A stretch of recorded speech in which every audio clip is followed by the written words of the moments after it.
ప్రతి నెల 1వ తారీఖు పారితోషికాలు కనుక రాకపోతే మా సమ్మెను మేము ఉధృతం చేస్తామని రాష్ట్ర ప్రభుత్వానికి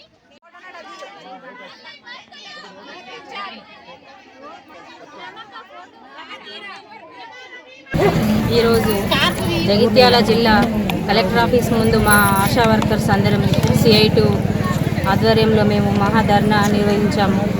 తెలంగాణ ప్రభుత్వం ఇప్పుడున్న కొత్త ప్రభుత్వం వచ్చి నుంచి మాకు సరైన సమయానికి మా పారితోషికాలు అందకపోవడం, మరియు మాకు కావలసిన యూనిఫామ్స్ ఇవ్వకపోవడం, అనేకమైన పనులు చెప్పడం, మాకు అవసరం లేని పనులు కూడా, పారితోషికం లేని పనులను కూడా ఈరోజు ఆశా వర్కర్లతో చేయించడం, ఇవన్నీ తగ్గించాలని మేము ప్రభుత్వాన్ని కోరుతూ ఈరోజు ధర్నా చేస్తున్నాం.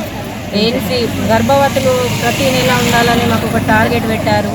ఆ టార్గెట్ను రద్దు చేయాలని, మాకు సమయానికి 1వ తారీఖు లేదా 2వ తారీఖులోపు మాకు ఇచ్చే పారితోషికాలు ఇవ్వాలని మేము ప్రభుత్వాన్ని డిమాండ్ చేస్తూ ఉన్నాం.